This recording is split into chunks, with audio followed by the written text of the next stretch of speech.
ကျွန်တော်တို့ဒီ line ပေါ်ကမိတ်ဆွေများပေါ့နော်ဒီကျွန်တော်2000ခုတည်းကပဲစပြရရင်နော်2001 2002 2003 2004 2005 2006ကျွန်တော်တို့ဒီမူကကျွန်တော်မူမဟုတ်ပါဘူးကျွန်တော်ဒါဆရာကလေးရဲ့မူပါကျွန်တော်တို့ကနော်ဆရာကလေးမူပါဘူးကျွန်တော်တို့ကဒါကျွန်တော်ကြိုက်လို့ပေါ့ဗျာကျွန်တော်ပြရတာပေါ့ဗျာနော်ဆရာကလေးမူကျွန်တော်မူပေါ့ပါဘူးဆရာကလေးဆိုတာကျွန်တော်တို့အရန်တော်တော့ဆရာဖြစ်ပါတယ်ကျွန်တော်ဒါပြလိုက်ပါဒါကြိုက်တဲ့ဆိုတော့ကျွန်တော်တို့ထိုးလို့ရအောင်မွေးလို့ရအောင်ကျွန်တော်တို့ဒီနော်သူကဘလို့ပေးတောင်သူကရှင်နှလုံးပေါင်းခြင်းကကိုနော်ဒီ2011ကနေဖြတ်ပြရတော့မယ်ဗျာနော်2011ကနေ2021ကနေဖြတ်ပြရအောင်ရှင်နှလုံးပေါင်းခြင်းကိုနောက်နေ့တည်းမှာရှင်နှလုံးပေါင်းခြင်း10နောက်နေ့တည်းမှာရှင်နှလုံးပေါင်းခြင်းက17နောက်နေ့တည်းမှာရှင်နှလုံးပေါင်းခြင်းက2နောက်နေ့တည်းမှာရှင်နှလုံးပေါင်းခြင်းက3ကျွန်တော်ဒီနေ့ထဲမှာရှင်နှလုံးပေါင်းခြင်းကျွန်တော်တို့4လာမှာပေါ့ဗျာနော်ဒီနေ့မှာရှင်နှလုံးပေါင်းခြင်းကျွန်တော်တို့4လာမှာပေါ့ဗျာနော်ရှင်နှလုံးပေါင်းခြင်းကျွန်တော်တို့4လာမှာပေါ့4လာမှာပေါ့ကျွန်တော်တို့ကသူကဘလို့ပေးတောင်ဆိုဆရာကလေးပြတော့ကောင်းနေဗျာကျွန်တော်ကြိုက်လို့ကျွန်တော်တို့ကလည်း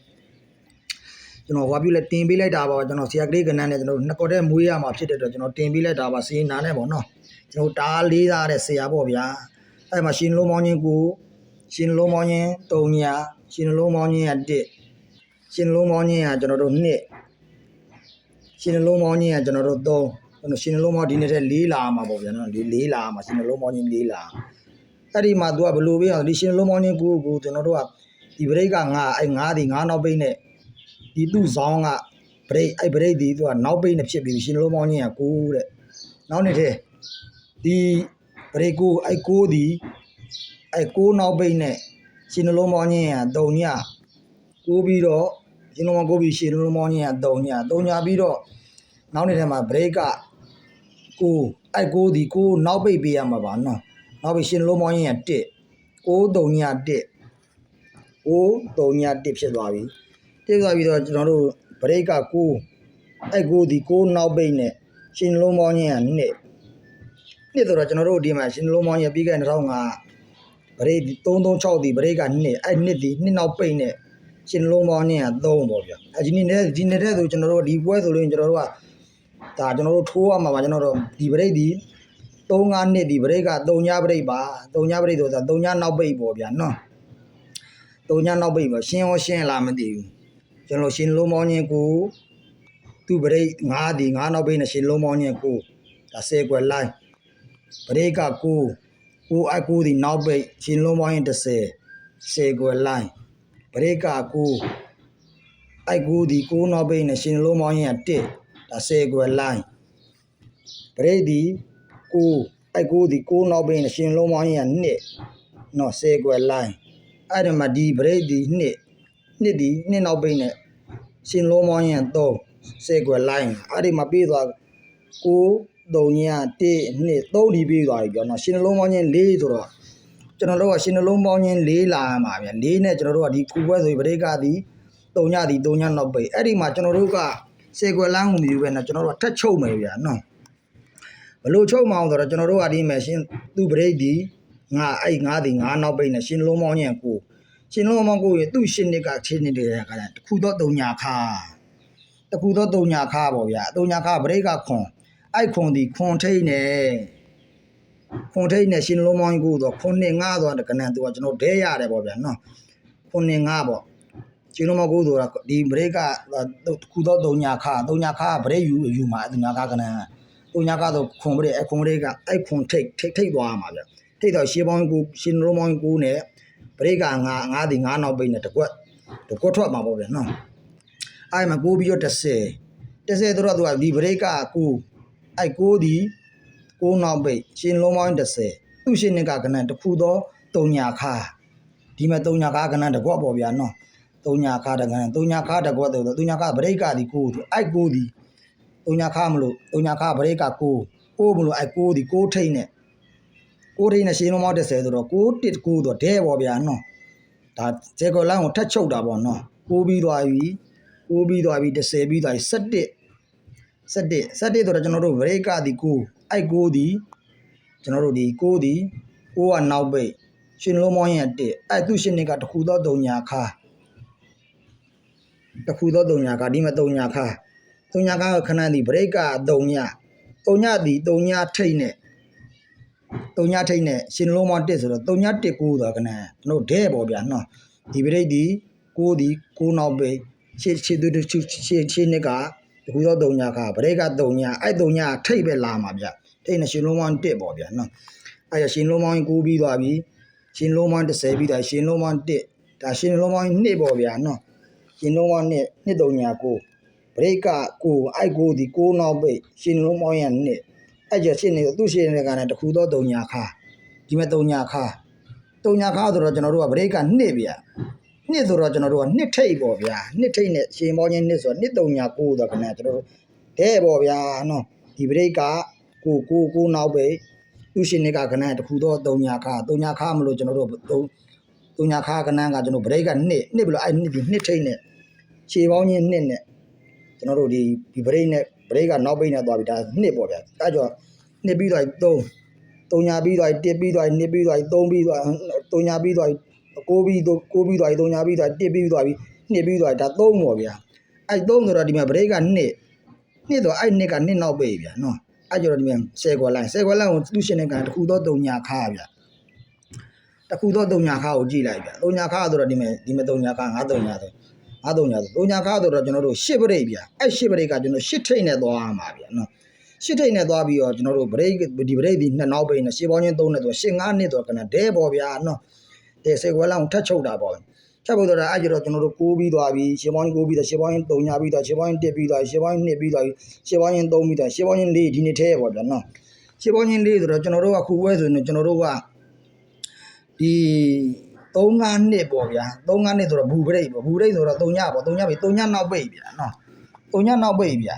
3ညနောက်ပိတ်ဆိုတော့ကျွန်တော်တို့က3ညနောက်ပိတ်ဆိုတော့ကျွန်တော်တို့ကသူ့ရှင်နှစ်ကကနန်းကသူ့ရှင်နှစ်ကတခုသောတုံညာခါဗျာတုံညာခါကဒီမဲ့900ဆိုကနန်းတစ်ခွက်ရှိတယ်ဗျာတုံညာခါကနန်း900တစ်ခွက်ရှိတယ်နောက်တစ်ခါတကဒီမဲ့9တုံညာနဲ့တစ်ခွက်ရှိတယ်ဗျာကျန်တာမရှိဘူးဗျာတုံညာခါကဟောဒီမှာတစ်ခွက်ရှိတယ်ခွန်တုံညာ6တစ်ခွက်ရှိတယ်ဗျာ3ခွက်ရှိတယ်ပေါ့ဗျာနော်3ခွက်ရှိတော့ကျွန်တော်တို့က3ခွက်ရှိရဆိုတော့ကျွန်တော်တို့ကအဲ့ကြတော့ဒီ900ဆိုလို့ရင်ခွန်ခုသောတုံညာခါတော့900ခွန်ထိပ်ဗျာကျွန်တော်တို့ခွန်ထိပ်ပေါ့ဗျာကျွန်တော်တို့ရေးလိုက်ပါမယ်ကျွန်တော်တို့ခွန်ထိပ်ဆိုတော့ရှင်းနှလုံးမောင်းခြင်းကကျွန်တော်တို့က4ဆိုတော့ကျွန်တော်တို့ကခွန်ဗျာခုဘဲဆိုတုံညာနောက်ပိတ်ဆိုတော့ခွန်80ပေါ့ဗျာနော်ဘရိတ်ကတုံညာနောက်ပိတ်ကျွန်တော်ဒီမှာတခုသောတုံညာခါတော့ခွန်ဆိုတော့ခွန်ထိပ်ဗျာခွန်ထိပ်ဆိုရှင်းပေါင်းခြင်း9ဆိုတော့ခွန်80ပေါ့ဗျာနော်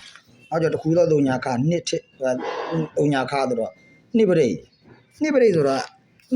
2ထိပ်ပေါ့ဗျာနော်2ထိပ်ဆိုတော့ရှင်းပေါင်းခြင်း4ဆိုတော့220ပေါ့ဗျာနော်220တခုသောဒီမှာတုံညာခါဗျာတုံညာခါဆိုတော့ကျွန်တော်တို့ကဒါ3ပရိတ်ဆိုတော့3ထိပ်ပေါ့ဗျာနော်တုံညာခါပရိတ်ယူရမှာဆိုတော့3ထိပ်ပေါ့ဗျာ3ထိပ်ဆိုတော့ရှင်းပေါင်းခြင်း4ဆိုတော့310ပေါ့ဗျာအခုဝဲဆိုလို့ရင်နော်ကျွန်တော်တို့ပြီးခဲ့တဲ့ဘွဲရတာကျွန်တော်တို့ကဒါခုပဲထိုးရမှာပါဒီဘရိတ်တုံညာနောက်ပိတ်နဲ့ကျွန်တော်တို့ဒီတုံညာနောက်ပိတ်နဲ့ထိုးရမှာပေါ့ဗျာအဲ့ကျွန်တော်တို့ကဒီခွန်90ပြီးခဲ့တဲ့ဘွဲရလဲကျွန်တော်တို့ကမထည့်တာကျွန်တော်ဒီဘွဲကြမှာထိုးမယ်ပေါ့ဗျာဒီခွန်90ကိုဒီခွန်90ဒီမူလေးရတယ်ကျွန်တော်တွေ့တာကြာတော့ကျွန်တော်ဒီခွန်90ဒီဘွဲမှာထိုးမယ်တိုးထွက်သွားတာဗျာနော်တိုးထွက်သွားတော့ကျွန်တော်လည်းမပေါက်လိုက်ဘူးပေါ့ဗျာခွန်90ကိုပြန်ကြ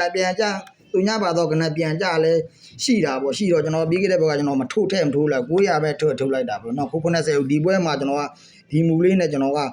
ထိုးမယ်ပေါ့ကျွန်တော်ကြိုထိုးတာမပိုင်လိုက်ပေးမယ်ပေါ့ကျွန်တော်ထိုးရတာကြိုထွက်သွားတာကျွန်တော်မပေါက်လိုက်ဘူးပေါ့ဗျာနော်မပေါက်လိုက်ဘူးဆိုတော့အဲ့ရကျွန်တော်တို့ကဒါရှင်းအောင်ရှင်းလာမသိဘူးဒီမရှင်းလုံးမောင်းချင်းကကိုဒီရှင်းနေကကနန်းတုံညာခါခွန်ဘရိတ်ခွန်ထိတ်နဲ့ခြေပေါင်းချင်းကိုနဲ့ဒီဘရိတ်ငါနောက်ပိတ်နဲ့သွားခြေပေါင်းချင်းကိုအဲ့ကျခြေပေါင်းချင်း30ဆိုတော့သူရှိဒီဘရိတ်ကကိုဒီနောက်ပိတ်သူရှင်းနေကကနန်း3ခုတော့တုံညာခါတုံညာကဘရိတ်ကကိုမလို့အဲ့ဒီ9ထိတ်နဲ့ခြေပေါင်း30နဲ့သွားအဲ့ကျခြေပေါင်းချင်းက17ဆိုတော့ကျွန်တော်တို့က1ဆိုတော့ရှိသူဘရိတ်ဒီဘရိတ်ကနောက်ပိတ်နဲ့သွားရမှာဗျာနောက်ပိတ်ဝင်ပေးရမှာဝင်ပေးပြီးတော့ခြေပေါင်းချင်း1တော့တခုတော့တုံညာခါတုံညာကဘူဘရိတ်ကတုံညာထိတ်တုံညာ1 9နဲ့တဒဲပေါ့ဗျာ1ပြီးတော့2ပေါ့ဗျာနော် နှစ်ပြီးတော့ဒီ break 6ဒီ6နောက်ပိတ်ရှင်ပေါင်းချင်းနှစ်ရှစ်စုရှင်တွေကတကူတော့3ညာခါ break ကနှစ်ဒီနှစ်ထိတ်နေပေါ့ဗျာနော်နှစ်ထိတ်နေဆိုတော့နှစ်3ညာကိုဒဲပေါ့ဗျာအဲ့ကြတော့ကျွန်တော်တို့နှစ်ပြီးတော့3ရှစ်ပေါင်းချင်း3ရှစ်ပေါင်းချင်း3နဲ့သူကဒီ break ဒီနောက်ပိတ်ဖြစ်ရှစ်ပေါင်းချင်း3သူရှင်တွေကတကူတော့3ညာခါ9 3ညာ3 8အဲ့8ဒီ8ထိတ်နဲ့8 5နှစ်ဆိုဒဲပေါ့ဗျာနော်အဲ့ရကျွန်တော်တို့ကဒီနှစ်ထဲကိုကျွန်တော်တို့ဒါဆိုရင်ကျွန်တော်သူ့ဆောင်ပါတော့ဒါဘူရိတ်ပေါ့ဗျာ3ညပရိတ်ပေါ့ဗျာ3ညပိတ်ပေးရမှာပေါ့ဗျာနော်3ညပိတ်ပေးရမှာပေါ့3ညပိတ်ပေးရပြီကျွန်တော်တို့ဒီပရိတ်ကခွန်ဆိုတော့ဒီသူရှင်တွေကကနဒီမှာ3ညခါဆိုခွန်ပရိတ်ရယ်ခွန်ပရိတ်ဆိုခွန်ထိတ်ရယ်ကျွန်တော်တို့ဒီမှာ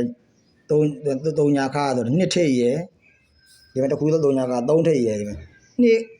ခွန်နှစ်3ပေါ့ဗျာခွန်တွေကရှေးပေါင်းကြီး4ဆိုတော့ခွန်90ပေါ့ဗျာနှစ်ထိတ်ဆိုတော့နှစ်10ပေါ့ကွာ330ဆိုတော့330ပေါ့ဗျာဒီကနန်း3ခွက်ပါဗျာနော်17ကြိမ်ကဒီကနန်း3ခွက်ပါဒီကနန်း3ခွက်ပါကျွန်တော်တို့ကြိုက်ရင်လည်းကျွန်တော်တို့ထိုးပါပေါ့ဗျာနော်ကျွန်တော်တို့ခုနောက်ပွဲဆိုလဲကျွန်တော်တို့ဒီမှာဒီလိုထိုးရမယ်တကွက်ကို3ခွက်ထိုးရမှာပေါ့ဗျာဒီဘက်က4ဒီ4နောက်ပိတ်ပေါ့ဗျာရှေးပေါင်းချင်း4နဲ့ဆိုခွန်4ဆိုနှစ်ခွန်ပေါ့ဗျာခွန်4နှစ်4ပေါ့ဗျာ3ဟိုပါပေါ့ဒါဆိုတော့ကျွန်တော်တို့314ပေါ့ဗျာအဲ့ကနန်းနေအတန်ထိုးသွားပါဗျာနော်ဒီကောင်ဆိုနောက်ပွဲဆိုလဲကျွန်တော်တို့ဒီကောင်လေးကဘရိတ်ကနှစ်နောက်ပိတ်ခွန်နှစ်ရနှစ်ခွန်နှစ်ရကျွန်တော်နှစ်ထွားရ312ရဒါဘိုးထိုးသွားပေါ့ဗျာတကွက်တစ်ခါပေါ့ကျွန်တော်ဒီဝယ်လိုင်းလေးကကျွန်တော်ဒါခွန်90ပြီးခဲ့ပဲဒါမို့တတိယတော့မပေါက်လိုက်ပါဘူးဗျာနော်အဲ့ကျွန်တော်တို့ဒါ10ကြိမ်နဲ့ကျွန်တော်တို့က12ကြိမ်ရကျွန်တော်တို့က12ကြိမ်ရကျွန်တော်တို့က13ကြိမ်ရ14ကြိမ်ရ3ဝက်သက်ကျွန်တော်တို့ကအိုးမှာပါကျွန်တော်တို့က12ကြိမ်ရကျွန်တော်တို့က13ကြိမ်ရ14ကြိမ်3ဝက်သက်အိုးမှာပေါ့နော်ကျွန်တော်တို့ဒါ3ဝက်သက်ကိုအိုးမှာပေါ့ကျွန်တော်အိုးမှာပေါ့မာဝင်မယ်ဆိုလဲကျွန်တော်တို့ကတနစ်စာဆိုကျွန်တော်တို့က9000ပေါ့ဗျာနော်တဝဲစာကျွန်တော်တို့2000ပေါ့နော်ကတန်ရရမယ်ပေါ့ဗျာနော်ကံမပိုင်းတော့ပေါက်တော့မသိဘူးစိုက်ကောင်းရမယ်မူကောင်းရမယ်ပေါ့နော်ခုနမကတော့ကျွန်တော်တို့ခွန်3ကျွန်တော်တို့691ကျွန်တော်98နှစ်ကိုကျွန်တော်တို့ဆက်လို့ရပါတယ်ကျွန်တော်ချိန်မွေးခွန်3ကျွန်တော်691ကျွန်တော်98နှစ်ကိုကျွန်တော်ဆက်လို့ရပါချိန်မွေးဖုံးဆက်လို့ရပါတယ်ဗျနော်အဲ့လဲမိမ့်တယ်တပွဲသားကျွန်တော်ရောင်းမှာပေါ့နော်တပွဲသားဆိုရင်ကျွန်တော်2000ပေါ့တနစ်စာဆိုကျွန်တော်တို့9000ပေါ့နော်ခုနမကတော့ကျွန်တော်ခွန်3ကျွန်တော်691 98နှစ်ကိုဆက်လိုက်ပါကျွန်တော်ဒီကနန်းလေးနဲ့ပြရင်ကျွန်တော်မဟုတ်ပါဘူးကျွန်တော်ဆရာကလေးရမူပါရဲမူကျွန်တော်ချုပ်ပေးလိုက်တာပေါ့နော်သုံးခွက်ထဲကိုဒီမူလေးကတအားကောင်းလို့ထွက်နိုင်ရှာကြည့်လို့ကျွန်တော်တို့ဒီတိုင်းလေးမွေးသွားကြပေါ့ဗျာခုနကျွန်တော်ပြောတဲ့ဗရေဒီကနောက်ပိတ်သွားခွန်ဘူးနှစ်ဘူးကျွန်တော်31ရှည်တွဲနဲ့ကျွန်တော်တို့ဒါဒီဗရေဒီ3ညနောက်ပွဲဆိုကျွန်တော်4နောက်တစ်ပွဲဆိုကျွန်တော်တို့2နောက်ပိတ်ဗရေဒီပွဲဆိုရင်ကျွန်တော်9ဒီနောက်ပိတ်ဗရေ5ဒီကျွန်တော်နောက်ပိတ်အဲ့တန်လေးနဲ့ထိုးသွားပေါ့ဗောနော်အဲ့အားလုံးပြောရင်းနဲ့โอเคအားလုံးကျမ်းမှာချမ်းသာကြပါသေးဗျာ